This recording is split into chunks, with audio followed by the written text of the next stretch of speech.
Welcome back to my YouTube channel. ಇವತ್ತಿನ ವಿಡಿಯೋದಲ್ಲಿ ಭೀಮ್ನವಮಿ ದಿನ ವಿಡಿಯೋ ಅಂತ ನಿಮ್ಗೆ ಆಲ್ರೆಡಿ ನೋಡಿ ಗೊತ್ತಾಗಿರುತ್ತೆ. ಅದ್ರ ಜೊತೆಗೆ 2 ಡೇಸ್ ವಿಡಿಯೋನ ನಾನು ಶೇರ್ ಮಾಡ್ಕೊಳ್ತಿದ್ದೀನಿ. ಅಷ್ಟೊಂದು ವಿಡಿಯೋ ಮಾಡ್ಕೊಳ್ಳೋಕ್ಕಾಗಲಿಲ್ಲ. ಕೆಲವೊಂದಷ್ಟು ಪೂಜೆ ವಿಡಿಯೋಗಳೆಲ್ಲ ನಾನು ಶೇರ್ ಮಾಡ್ಕೊಂಡಿಲ್ಲ. ನಾನು ಯಾವತ್ತೂ ಶೇರ್ ಮಾಡಿಲ್ಲ, ಹಾಗಾಗಿ ಈಗಲೂ ಶೇರ್ ಮಾಡ್ತಿಲ್ಲ. ಆ ವಿಡಿಯೋ ಮಾಡ್ಕೊಂಡಿದ್ದೀನಿ, ಆದರೂ ಶೇರ್ ಮಾಡಿಲ್ಲ. ನನಗೆ ಎಷ್ಟು ಬೇಕೋ ಅಷ್ಟು ಮಾತ್ರ ನಾನು ಶೇರ್ ಮಾಡ್ಕೊಳ್ತಾ ಇದ್ದೀನಿ. ಸೊ ಜಾನು ಪೂಜೆ ಎಲ್ಲ ಆಯಿತು, ಅವರು ಡ್ಯೂಟಿಗೆ ಹೊರಟರು. ಸೊ ನಾನು ಇನ್ನೂ ಟಿಫನ್ ತಿಂದಿರಲಿಲ್ಲ. ಓಕೆ ತಿನ್ಕೊಳ್ಳೋಣ ಅಂತ ಹೇಳಿ ತಿಂತಾಯಿದ್ದೀನಿ. ಬೊಬ್ಲು ಅಲ್ಲೇ ಆಟ ಆಡ್ತಾ ಇದ್ದಾನೆ. ಸೊ ನಾನು ಟಿಫನ್ ತಿಂದಮೇಲೆ ಪಾಪ ಅವನಿಗೂ ತಿನ್ನಿಸಿರಲಿಲ್ಲ. ಅವನಿಗೂ ಏನಾದರೂ ಮಾಡಿ ತಿನ್ನಿಸೋಣ ಅಂತ ಹೇಳಿಬಿಟ್ಟು ಅವನು ತಿನ್ನಿಸೋದಕ್ಕೆ ಬಂದಿದ್ದೀನಿ. ಆ್ಯಕ್ಚುಲಿ ಇದು ಬಬ್ಲುದು ಬಟ್ಟೆ, ಚೆರಿದ ಬಟ್ಟೆ ಬಬ್ಲುಗೆ ಹಾಕಿದ್ದೀನಿ. ಅವ್ನಿಗೆ ಹಾಕ್ತಿರಲಿಲ್ಲ. ಒಂದು ವಾರ ಹಾಕಿದ್ದೀನಿ ಅಷ್ಟೇ, ದೊಡ್ಡದಾಗುತ್ತೆ ಅಂತ ಎತ್ತಿಟ್ಬಿಟ್ಟಿದೆ. ಆಮೇಲೆ ಅದು ತುಂಡಾಗೋಯ್ತು, ಹಾಕೋಕ್ಕಾಗಲಿಲ್ಲ.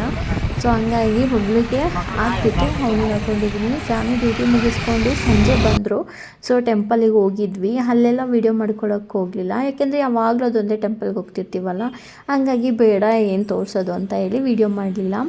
ಇಲ್ಲಿ ನಾನಿವತ್ತು ಊಟಕ್ಕೆ ಪಾಲಕ್ ಪನ್ನೀರ್ ಮಾಡ್ಕೊಳ್ತಾ ಇದ್ದೀನಿ. ಪಾಲಕ್ ಪನ್ನೀರ್ಗೆ ನೀವು ಚಕ್ಕೆ, ಲವಂಗ, ಮರಾಠಿ ಮೊಗ್ಗು, ಆಮೇಲೆ ಏನು ಜೀರಿಗೆ, ಸ್ಪೈಸಸ್ ಎಲ್ಲ ಏನೇನು ಬರುತ್ತೆ ಅದನ್ನೆಲ್ಲ ಹಾಕೋಬೋದು. ಬಟ್ ನಾನು ಅದನ್ನು ಸ್ಕಿಪ್ ಮಾಡಿ ಬರೀ ಶುಂಠಿ, ಬೆಳ್ಳುಳ್ಳಿ, ಮೆಣಸಿನ್ಕಾಯಿ, ಕೊತ್ತಂಬರಿ ಸೊಪ್ಪು, ಟೊಮೊಟೊ, ಗೋಡಂಬಿ, ಬಾದಾಮಿ ಹಾಕ್ಕೊಂಡು ಸ್ವಲ್ಪ ಎಣ್ಣೆ ಬಿಟ್ಕೊಂಡು ಅದನ್ನು ಫ್ರೈ ಮಾಡ್ಕೊಳ್ಳಿ. ಫ್ರೈ ಮಾಡ್ಕೊಂಡಾದಮೇಲೆ ಅದನ್ನು ಸ್ವಲ್ಪ ಆರಿದ್ಮೇಲೆ ರುಬ್ಬೋದಕ್ಕೆ ನಾನು ಸ್ಪೈಸಸ್ದು ಪೌಡ್ರ್ ಏನಿದೆ ಅದನ್ನು ಹಾಕ್ಕೊಳ್ತಿದ್ದೀನಿ. ಅರಿಶಿನ, chilli powder, garam masala powder, ಹಾಗೆ ಧನಿಯಾ ಪೌಡ್ರು, ಇದಿಷ್ಟನ್ನು ಸೇರಿಸ್ಕೊಳ್ತಿದ್ದೀನಿ. ಆ ಒಂದು ರೀಸನ್ಗೋಸ್ಕರ ನನ್ನಲ್ಲಿ ರಾ ಇರೋದನ್ನು ಸೇರಿಸ್ಕೊಳ್ಳಿಲ್ಲ. ಇದನ್ನು ಸೇರಿಸ್ಕೊತಾರೆ, ಅದನ್ನು ಸೇರಿಸ್ಕೊಳ್ತಾರೆ ಒಟ್ಟಿಗೆ. ಬಟ್ ನನಗೆ ಜಾಸ್ತಿ ಮಸಾಲ ಆಗುತ್ತೆ ಅನ್ನೋ ರೀಸನ್ಗೋಸ್ಕರ ನಾನಲ್ಲಿ ಸ್ಕಿಪ್ ಮಾಡಿ ಪುಡಿಗಳನ್ನ ಸೇರಿಸ್ಕೊಂಡಿದ್ದೀನಿ. ಇದನ್ನು ನೀಟಾಗಿ ರುಂಡಿಗೆ ರುಬ್ಕೊಂಡಿದ್ದೀನಿ. ರುಬ್ಕೊಂಡಾದಮೇಲೆ ಮತ್ತೆ ಒಂದು ಪ್ಯಾನ್ ಏನು ಇಟ್ಕೊಂಡಿದ್ದೀನಿ, ಅದಕ್ಕೆ ಸ್ವಲ್ಪ ಎಣ್ಣೆ ಬಿಟ್ಬಿಟ್ಟು ಆ ಮಸಾಲನ ಎಣ್ಣೆಯಲ್ಲಿ ಫ್ರೈ ಮಾಡ್ಕೊಳ್ತೀನಿ. ಆನಂತರ ನೀವು ಪಾಲಕ್ ಏನಿದೆ ಅದನ್ನು ಸ್ವಲ್ಪ ಬೇಯಿಸ್ಕೊಂಡು ಅದನ್ನು ರುಬ್ಕೊಂಡು ಒಳಗಡೆ ಹಾಕೋಬೋದು. ಹಸಿದು ಹಾಕೋಬೋದು, ಅದು ನೀಟಾಗಿ ರುಬ್ಬಲ್ಲ ಅಂತ ಹೇಳಿ ಆ ಥರ ಮಾಡ್ಕೊಳ್ತಾರೆ. ಸೊ ನಾನು ಇದನ್ನು ಸ್ವಲ್ಪ ಫಸ್ಟು ಬೇಯಿಸ್ಕೊಂಬಿಡ್ತೀನಿ. ತುಂಬ ಚೆನ್ನಾಗಿರುತ್ತೆ, ಒಂದ್ಸಲ ಟ್ರೈ ಮಾಡಿ ನೋಡಿ. ಅದೇ ಜಾಸ್ತಿ ಪಾಲಕ್ ಹಾಕೋಕ್ಕೆ ಹೋಗಬೇಡಿ. ನಾನು ಸ್ವಲ್ಪ ಜಾಸ್ತಿ ಪಾಲಕ್ ಹಾಕ್ಕೊಂಬಿಟ್ಟಿದ್ದೆ, ಹಂಗಾಗಿ ಸ್ವಲ್ಪ ಜಾಸ್ತಿ ನನಗೆ ಸೊಪ್ಪು ಜಾಸ್ತಿ ಇದೆ ಅನ್ನೋ ಥರ ಫೀಲ್ ಆಯಿತು. ಸೊ ಪಾಲಕ್ ಸೊಪ್ಪನ್ನು ಕೂಡ ನಾನು ಗ್ರೈಂಡ್ರ್ ಮಾಡಿಕೊಂಡು ಇದಕ್ಕೆ ಸೇರಿಸ್ಕೊಡ್ತೀನಿ. ಪನ್ನೀರು ನಾನೇನು ಹೊರಗಡೆ ತರೋಕ್ಕೆ ಹೋಗಲಿಲ್ಲ, ಮನೆಯಲ್ಲೇ ಹಾಲು ತೊಗೊಬಂದಿದ್ದೆ, ಅದನ್ನು ಪನ್ನೀರ್ ಮಾಡಿ ಇಟ್ಕೊಂಡಿದ್ದೀನಿ. ಅದೇ ಪನ್ನೀರನ್ನ ನಾನು ಲಾಸ್ಟ್ ಟೈಮ್ ತೋರಿಸಿರೋದ್ರಿಂದ ಮತ್ತೆ ಏನು ಪನ್ನೀರ್ ಮಾಡೋದನ್ನ ತೋರ್ಸೋಕ್ಕೆ ಹೋಗಲಿಲ್ಲ. ಸೊ ಪನ್ನೀರನ್ನ ನೀಟಾಗಿ ಮಾಡ್ಕೊಂಡಾದಮೇಲೆ ಒಂದು 5-10 ನಿಮಿಷ ಫ್ರಿಜ್ಜಲ್ಲಿ ಇಡಿ. ಅದು ಕಟ್ ಮಾಡೋದಕ್ಕೆ ತುಂಬ ಚೆನ್ನಾಗಿ ಬರುತ್ತೆ.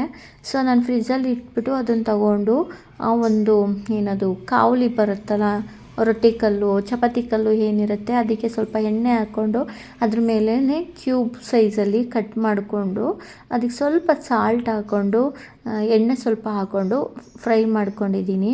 ಅದು ಬೇಯಿಸ್ಕೊಂಡಿದ್ದನ್ನು ನೀವೇನು ಮಾಡಿದ್ದೀರ ಮಸಾಲ ಇಲ್ಲಿ ಬೇಯ್ತಿದೆಯಲ್ಲ ಇದಕ್ಕೆ ಸೇರಿಸ್ಕೊಂಡ್ರೆ ಆಯಿತು. ಒಂದು 5 ನಿಮಿಷ ಕುದಿ ಹಾಕ್ಬಿಟ್ಟು ಆಮೇಲೆ ಆಫ್ ಮಾಡ್ಕೊಳ್ಳಿ ಸ್ಟವ್ನ. ತುಂಬ ಚೆನ್ನಾಗಿರುತ್ತೆ, ಒಂದ್ಸರಿ ಬೇಕಾದರೆ ಟ್ರೈ ಮಾಡಿ ನೋಡಿ. ಇದ್ರ ಜೊತೆಗೆ ನಾನು ಹೆಸರುಬೇಳೆ ಪಾಯಸ ಮಾಡ್ತಾಯಿದ್ದೀನಿ. ಸ್ವಲ್ಪ ಹೀಟ್ ಅನ್ನಿಸ್ತಾ ಇತ್ತು ಬಾಡಿ, ಹಾಗಾಗಿ ಹೆಸರುಬೇಳೆ ಪಾಯಸ ಮಾಡ್ಕೊಳ್ಳೋಣ ಅಂತ ಹೇಳಿಬಿಟ್ಟು ಮಾಡ್ಕೊಳ್ತಿರೋದು. ಫಸ್ಟು ನಾನು ಹೆಸರುಬೇಳೆನ ಚೆನ್ನಾಗಿ ಕೂಗಿಸ್ಕೊಂಬಿಟ್ಟೆ. ಕೂಗಿಸಾದ್ಮೇಲೆ ಡ್ರೈ ಫ್ರೂಟ್ಸ್ ಏನು ಬರುತ್ತೆ ಅದನ್ನು ತುಪ್ಪದಲ್ಲಿ ಫ್ರೈ ಮಾಡಿಕೊಂಡು ಅನಂತರ ಅದನ್ನು ಸೈಡ್ಗೆ ಎತ್ತಿಟ್ಕೊಂಡು ಹಾಲು ಹಾಕ್ಕೊಂಡು ಹಾಲಿಗೆ ನಾನು ಏನು ಬೇಯಿಸಿಟ್ಕೊಂಡಿದ್ದೀನಿ ಹೆಸರುಬೇಳೆ ಅದನ್ನು ಹಾಕ್ಕೊಂಡು ಸ್ವಲ್ಪ ಹೊತ್ತು ಕುದಿಯೋಕ್ಕೆ ಬಿಟ್ಟು ಕೊನೆಯಲ್ಲಿ ಸಕ್ಕರೆ ನಿಮ್ಗೆ ಎಷ್ಟು ಬೇಕೋ ಅಷ್ಟನ್ನ ಹಾಕ್ಕೊಳ್ಳಿ. ನಾನು 1-2 ಸ್ಪೂನ್ ಹಾಕ್ಕೊಂಡಿದ್ದೀನಿ. ಅದ್ರ ಜೊತೆಗೆ ಚೆನ್ನಾಗಿ ಎಲ್ಲ ಆದಮೇಲೆ ಕೊನೆಯಲ್ಲಿ ಫ್ರೈ ಮಾಡ್ಕೊಂಡಿದ್ದಂತಹ ದ್ರಾಕ್ಷಿ, ಗೋಡಂಬಿ ಏನು ಡ್ರೈ ಫ್ರೂಟ್ಸ್ ಇದೆ ಅದನ್ನು ಆ್ಯಡ್ ಮಾಡ್ಕೊಳ್ತೀನಿ.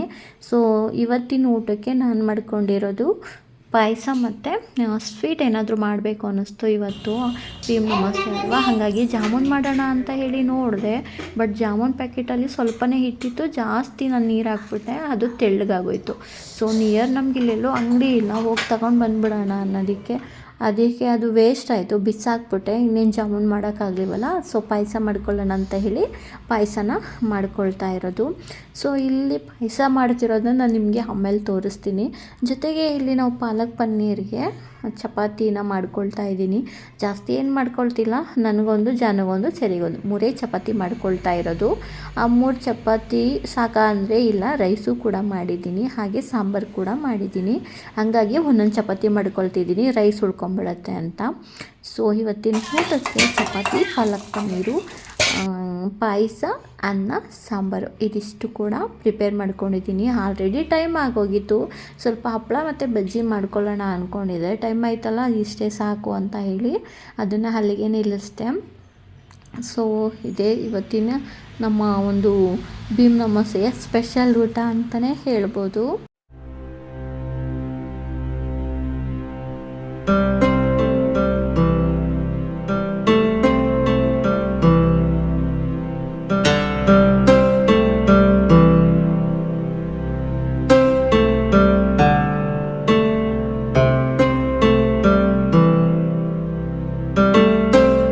ಈ ಕಡೆ ಪಾಯಸನೂ ಆಯಿತು, ಆ ಕಡೆ ಪಾಲಕ್ ಪನ್ನೀರ್ ರೆಡಿ ಕೂಡ ಆಯಿತು. ಈಗ ಚಪಾತಿನ ಲಟ್ಟಿಸ್ಕೊಂಡು ಅಲ್ಲೇ ಬೇಯಿಸ್ಕೊಳ್ಳೋಣ ಅಂತ ಹೇಳಿ ಒತ್ಕೊಳ್ತಾ ಇದ್ದೀನಿ. ಜಾನಿಗೆ ಆಯಿಲ್ ಸ್ಪ್ರೇ ಮಾಡಿ ಅಂತ ಹೇಳಿದ್ರೆ ಎಲ್ಲ ಒಂದೇ ಕಡೆ ಸ್ಪ್ರೇ ಮಾಡ್ತಾಯಿದ್ರು, ಅದಕ್ಕೆ ನಾನು ಅವರನ್ನು ನೋಡ್ತಾ ಇದ್ದೆ. ಇನ್ನು ನಾವು ಊಟ ಮಾಡಬೇಕಾದ್ರೆ ಬಬ್ಲು ಕೂಡ ಬಂದು ಕುತ್ಕೊಂಡ್ಬಿಟ್ಟು ತಟ್ಟೆ ಕೈ ಹಾಕೋದು ಅಥವಾ ನೋಡೋದು ಮಾಡ್ತಿರ್ತಾನಲ್ಲ, ಹಂಗಾಗಿ ಅವನಿಗೂ ಒಂದು ಪ್ಲೇಟ್ ಕೊಟ್ಬಿಟ್ಟು, ಅನ್ನ ಆದರೆ ವೈಟ್ ರೈಸ್ ಹಾಕ್ಕೊಡ್ತೀವಿ, ಇಲ್ಲ ಏನಾದರೂ ತಿಂಡಿ ಆದರೂ ಒಂದು ಸ್ವಲ್ಪ ಹಾಕ್ಕೊಟ್ಟಿರ್ತೀವಿ. ಅವ್ನಿಗೆ ಇಷ್ಟ ಆದರೆ ಎತ್ಕೊಂಡು ತಿಂತಾನೆ, ಒಂದೊಂದೇ ಹಗ್ಲು ತಿನ್ನೋಕೆ ಬರೋಲ್ಲ, ಇಲ್ಲಾಂದರೆ ಎಲ್ಲ ಚೆಲ್ಬಿಡ್ತಾನೆ. ನಾವು ಚೆಲ್ಬಿಟ್ಟ ಅಂತ ತಲೆ ಕೆಡಿಸ್ಕೊಡಲ್ಲ, ಹಾಕ್ಕೊಡ್ತೀನಿ. ಮನೆ ತುಂಬ ಚೆಲ್ತಾನೆ ಅನ್ನನ, ಅದು ಎತ್ಬೇಕಾದ್ರೆ ಅಷ್ಟು ಕೋಪ ಬರುತ್ತೆ.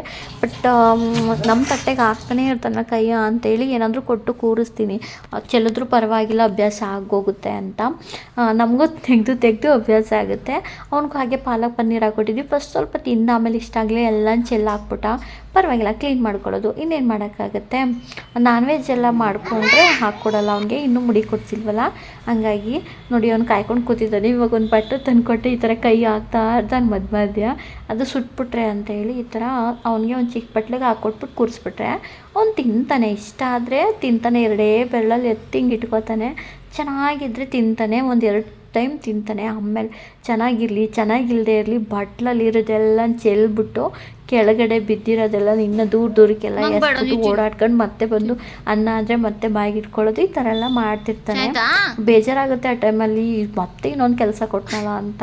ಬಟ್ ಸುಮ್ಮನೆ ಇರಿಸ್ಬೇಕು, ನಮ್ಮ ತಟ್ಟೆ ಕೈ ಹಾಕಬಾರ್ದು ಅಂದರೆ ನಾವು ಈ ಥರ ಮಾಡಲೇಬೇಕಾಗುತ್ತೆ. ಸೊ ಇವತ್ತು ಈ ಥರ ಮಾಡಿಬಿಟ್ಟು ಕೂರಿಸಿದ್ದೀವಿ. ನಮ್ಮದು ಎಲ್ರದ್ದು ಊಟ ಆಯಿತು. ಏನೇನು ಮಾಡಿದ್ದೀನಿ ಅಂತ ಕೂಡ ವಿಡಿಯೋದಲ್ಲಿ ನಿಮಗೆ ತೋರಿಸಿದ್ದೀನಿ. ನೆಕ್ಸ್ಟ್ ಸ್ಯಾಟರ್ಡೇ ಇಂಡಿಪೆಂಡೆನ್ಸ್ ಡೇ ಇತ್ತು, ಹಾಗಾಗಿ ಜಾನು ಸರಿ ಅಂತೇಳಿ ಐ ಲವ್ ಇಂಡಿಯಾ ಅಂತ ವೈಟ್ ಕಲರ್ ಬಟ್ಟೆ ಅದು ತೊಗೊಬಂದಿದ್ರು. ಅದನ್ನು ಹಾಕ್ಬಿಟ್ಟು ನಾನೇ ಬಿಟ್ಬಿಟ್ಟು ಬಂದೆ. ಯಾಕೆ ಅಂತಂದರೆ ಜಾನುಗೆ ಡ್ಯೂಟಿ ಇತ್ತು, ಹೋದರು. ಸೊ ನಾನು ಕರ್ಕೊಂಡು ಬಿಟ್ಟು ಮತ್ತೆ ನಾನೇ ಮಧ್ಯಾಹ್ನ ಡೈಲಿ ಕರ್ಕೊಂಬರೋದು, ಮಧ್ಯಾಹ್ನ ಕರ್ಕೊಂಬಂದೆ. ಮತ್ತು ಅವತ್ತು ಸ್ಯಾಟರ್ಡೇ ಸ್ವಿಮ್ಮಿಂಗ್ ಕ್ಲಾಸ್ ಇತ್ತು, ನಾನೇ ಕರ್ಕೊಂಡೋಗಿದ್ದೆ. ಯಾಕೆಂದರೆ ಜಾನಿಗೆ ಮಂತ್ಲಿ 2 ಸ್ಯಾಟರ್ಡೇ ಅಷ್ಟೇ ರಜೆ ಇರುತ್ತೆ, ಇನ್ನು ಸಂಡೇ ಮಾಮೂಲಿ ರಜಾ. ಫಸ್ಟು ಎಲ್ಲ ಸ್ಯಾಟರ್ಡೇ ಸಂಡೇ ರಜೆ ಇರ್ತಿತ್ತು, ಬಟ್ ಇವಾಗ ಎಲ್ಲ ಸ್ಯಾಟರ್ಡೇನೂ ರಜಾ ಇಲ್ಲ, 2 ಸ್ಯಾಟರ್ಡೇ ರಜಾ ಮತ್ತು ಸಂಡೇ ರಜಾ ಇರುತ್ತೆ. ಸೊ ನಾನೇ ಹೋಗಿ ಸ್ವಿಮ್ಮಿಂಗ್ ಹೋದೆ. ಭಯ ಆಗ್ತಾಯಿತ್ತು ಗಾಡೀಲಿ ಹೋಗ್ಬೇಕಾದ್ರೆ. ಇಲ್ಲಾದರೆ ಓಕೆ, ಗಾಡಿಗಳೆಲ್ಲ ಓಡಾಡಲ್ಲ ಅಲ್ವಾ, ಆರಾಮಾಗಿ ಹೋಗಿದ್ದು ಬರ್ಬೋದು. ಬಟ್ ಅಲ್ಲಿ ಮೇನ್ ರೋಡಲ್ಲಿ ಹೋಗ್ಬೇಕಲ್ವ, ನಮ್ಮೊಬ್ಳು ಬಗ್ ನೋಡೋದು, ಇಣಕ್ಕೆ ನೋಡೋದು, ಆ ಕಡೆ ನೋಡೋದು, ಈ ಕಡೆ ನೋಡೋದು ಎಲ್ಲ ಮಾಡ್ತಿರ್ತಾನೆ. ಆಮೇಲೆ ಕರೆಕ್ಟಾಗಿ ಅವನು ನನ್ನ ಮೂಗು ಹತ್ರ ತನಕ ಬಂದ್ಬಿಡುತ್ತೆ ಅವನ ತಲೆ. ನಂಗೆ ಅವಾಗಿನ್ನ ಭಯ ಕಾಣಿಸೋದಿಲ್ಲ, ಮಿರರ್ ಕಾಣಿಸಲ್ಲ, ಆ ಥರ ಎಲ್ಲ ಆಗ್ತಿರುತ್ತೆ, ಗಾಡಿಗಳು ಜಾಸ್ತಿ ಬರ್ತಿರುತ್ತೆ ಅಂತ ಸಿಕ್ಕಾಬಟ್ಟೆ ನನಗೆ ಭಯ ಆಗ್ತಿತ್ತು. ಆದ್ರೂ ಕರ್ಕೊಂಡೋಗಿ ಬಂದೆ. ಇಲ್ಲ ಬಾ, ಅಲ್ಲಿ ಕೂತ್ಕೊಬಿಟ್ಟೆ, ಧೂಳು ಬಾ ಇಲ್ಲಿ ಬಾ. ಶೂ ಎಲ್ಲ ಬಿಚ್ಚಾಕ್ಬಿಟ್ಟವನೆ. ಏನು ಹೇಳ್ಕೊಟ್ರು?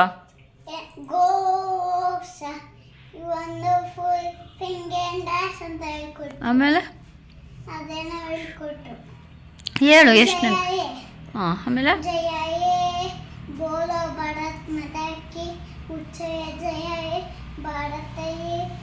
ಜಯ ಜಯ ಅಂತ ಹೇಳ್ಕೊಟ್ರು ಅದರಲ್ಲಿ. ಹೇಳ್ದ ಸ್ವಲ್ಪ ನೆನಪೈತೆ, ಫುಲ್ ಸ್ಟ್ರಿಕ್ಟ್.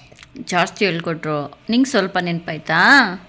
ಗುಡ್ ಬಾಯ್. 2 ಮಂತ್ ಆಗೈತೆ ಅಷ್ಟೇ. LKG ಚೆನ್ನಾಗಿ ಹೇಳ್ತಿದ್ಯಾ ಬಿಡು. ಸೂಪರ್ ಬಂಗಾರಿ. ಹ್ಞೂ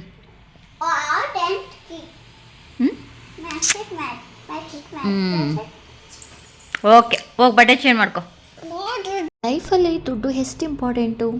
ನನ್ನನ್ನು ಕೇಳೋದಾದರೆ ದುಡ್ಡು ಅಷ್ಟು ಇಂಪಾರ್ಟೆಂಟ್ ಅಲ್ಲ. ಆದರೆ ದುಡ್ಡಿಲ್ಲದೆ ಏನೂ ನಡೆಯಲ್ಲ. ನಮ್ಮ ಜೀವನಕ್ಕೆ ನಾವು ಬದುಕೋಕ್ಕೆ ದುಡ್ಡು ಎಷ್ಟು ಬೇಕು ಅಷ್ಟಂತೂ ಇರಲೇಬೇಕು.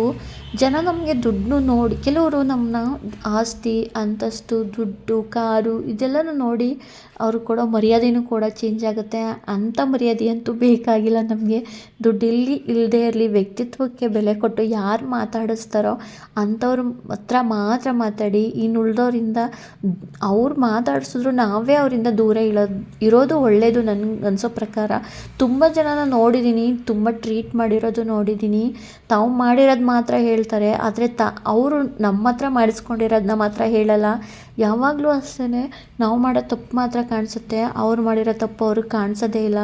ಅವರು ಆನೆಯಷ್ಟು ದೊಡ್ಡ ತಪ್ಪನ್ನ ಮಾಡಿರ್ತಾರೆ. ನಮ್ಮ ಇರುವೆ ಅಷ್ಟು ತಪ್ಪನ್ನ ಏನು ಮಾಡ್ತಾರೆ ಗೊತ್ತಾ? ಆನೆ ಅನ್ನೋ ಥರ ಪ್ರತಿಬಿಂಬಿಸ್ತಾರೆ. ಫಸ್ಟು ನಮ್ಮವ್ರ ಥರನೇ ನಾಟಕ ಮಾಡ್ತಾರೆ. ಇರುವೆ ಅಷ್ಟು ತಪ್ಪನ್ನ, ಇದು ಒಂದು ತಪ್ಪ, ಎಂಥದಿಲ್ಲ ಬಿಡಿ ಅಂತಾರೆ. ಆದರೆ ಎಲ್ಲನೂ ಕೇಳ್ಕೊಂಡು ಆದಮೇಲೆ ಮುಂದೊಂದು ದಿನ ಆ ಇರುವೆ ತಪ್ಪನ್ನ, ಇಲ್ಲ ಅದು ಆನೆ ಅಷ್ಟೇ ತಪ್ಪು, ಆನೆ ಅಷ್ಟು ದೊಡ್ಡ ತಪ್ಪು ಅದು ಅಂತ ಇಲ್ಲದೇ ಇರೋದೆಲ್ಲ ಸೇರಿಸಿ ಹೇಳಿ ಹೇಳಿ ಹೇಳಿ ನಿಮ್ಮನ್ನೇ ದೊಡ್ಡ ತಪ್ಪು ಮಾಡಿದ್ದೀರಾ ಅಂತ ಸಿಗಿಸ್ಬಿಡ್ತಾರೆ. ಆಮೇಲೆ ತಾವು ಯಾರೋ ಒಬ್ಬರು ವ್ಯಕ್ತಿ ಒಳ್ಳೆಯವರಿದ್ದರೆ ಅವ್ರನ್ನ ಒಳ್ಳೆಯವ್ರು ಅಂತಿದ್ರೆ ಇನ್ನೊಬ್ರಿಗೆ ಸಹಿಸ್ಕೊಳಕ್ಕಾಗಲ್ಲ. ಆಗೇನು ಪೋಟ್ರೆ ಮಾಡಬೇಕು, ಎಲ್ರಿಗೂ ಯಾರ್ಯಾರು ಹೇಳ್ತಿದ್ದಾರೆ ಅವ್ರಿಗೆಲ್ಲ ಇಲ್ದಿರೋದೆಲ್ಲ ಹೇಳ್ಕೊಬರೋದು, ಇವ್ರು ಸರಿ ಇಲ್ಲ ಅನಿಸ್ಬಿಡ್ಬೇಕು. ಆ ಥರ ಎಲ್ಲ ಮಾಡೋ ಜನನೂ ಕೂಡ ನಾನು ನೋಡಿದ್ದೀನಿ. ಇದ್ರ ಬಗ್ಗೆ ತುಂಬ ಮಾತಾಡೋದಿದೆ, ನೋಡೋಣ ಮುಂದೊಂದು ದಿನ ಮಾತಾಡ್ತೀನಿ. ದುಡ್ಡು ಇಂಪಾರ್ಟೆಂಟ್ ಅಲ್ಲ, ಬಟ್ ಬದುಕೋಕೆ ದುಡ್ಡು ತುಂಬಾ ಬೇಕು. ದುಡ್ಡುಗೋಸ್ಕರ ಯಾರಾದರೂ ನಿಮ್ಮ ಲೈಫಲ್ಲಿ ಬಂದರೆ ಅವರಿಂದ ದೂರನೇ ಇಡಿ. ನಿಮಗೋಸ್ಕರ ನೀವು ಬದುಕಿ, ನಿಮಗೋಸ್ಕರ ನೀವು ಚೆನ್ನಾಗಿರಿ. ಯಾರಿಗೂ ಆಗಲ್ಲ. ಈಗಿನ ಕಾಲದಲ್ಲಿ ನಮ್ಮಿಂದ ಏನು ಯೂಸ್ ಆಗುತ್ತೆ ಅಂತ ನೋಡೋರೇ ಜಾಸ್ತಿ. ಸುಮ್ಮನೆ ಯಾರೋ ಬಂದು ನಮ್ಗೆ ಎಲ್ಪ್ ಮಾಡಿಬಿಡಲ್ಲ. ಆಮೇಲೆ ತಾವು ಮಾಡಿದ ಎಲ್ಪ್ ಮಾತ್ರ ಹೇಳ್ತಾರೆ, ಆದರೆ ಅವರಿಂದ ಎಷ್ಟು ಎಲ್ಪ್ ತೊಗೊಂಡಿದ್ದೀವಿ ಅನ್ನೋದು ಮಾತ್ರ ಹೇಳಲ್ಲ. ಕೊಟ್ಟು ತೊಗೊಳ್ಳೋದು ಇದ್ದೇ ಇರುತ್ತೆ ಒಂದು ಕಡೆ ಅಂತ ಅಂದಮೇಲೆ ಬರೀ ಕೊಡೋದೇ ಇದ್ದರೆ ಯಾರೂ ಹತ್ರ ಹೋಗಲ್ಲ. ಈಸ್ಕೊಳ್ಳೋರಿದ್ದರೂ ಕೊಡೋರು ನಿಲ್ಲಿಸ್ಬಿಡ್ತಾರೆ. 2 ಕಡೆಯಿಂದನೂ ಇದ್ದರೆ, ಕ್ರಿಯೆಗೆ ತಕ್ಕ ಪ್ರತಿಕ್ರಿಯೆ ಇದ್ರೇ ಮಾತ್ರ ಅಲ್ಲಿ ಒಂದು ಸಂಬಂಧ ಆಗಿರ್ಬೋದು, ಒಂದು ಸ್ನೇಹ ಆಗಿರ್ಬೋದು, ಒಂದು ಪ್ರೀತಿ ಆಗಿರ್ಬೋದು, ಅದು ಕಂಟಿನ್ಯೂ ಆಗುತ್ತೆ. ಇಲ್ಲಾಂದರೆ ಕಂಟಿನ್ಯೂ ಆಗೋಕ್ಕೆ ಸಾಧ್ಯನೇ ಇಲ್ಲ ಅಂತ ನನಗೆ ಅನಿಸುತ್ತೆ. ಇದ್ರ ಬಗ್ಗೆ ಇನ್ನೂ ಮಾತಾಡೋಣ. ಸದ್ಯಕ್ಕೆ ಸಾಕು. ಈ ವಿಡಿಯೋ ಇಷ್ಟ ಆಗಿದ್ರೆ ಲೈಕ್ ಮಾಡಿ, ಶೇರ್ ಮಾಡಿ, ಕಮೆಂಟ್ ಮಾಡಿ, ಮತ್ತು ಸಬ್ಸ್ಕ್ರೈಬ್ ಮಾಡ್ಕೊಂಡು ನನ್ನ ಚಾನಲ್ನ ನೋಡಿ. ಮತ್ತೆ ನೆಕ್ಸ್ಟ್ ಭಾಗಲ್ಲಿ ಸಿಗ್ತೀನಿ. ಅಲ್ಲಿ ತನಕ ಟೇಕ್ ಕೇರ್, ಬಾಯ್.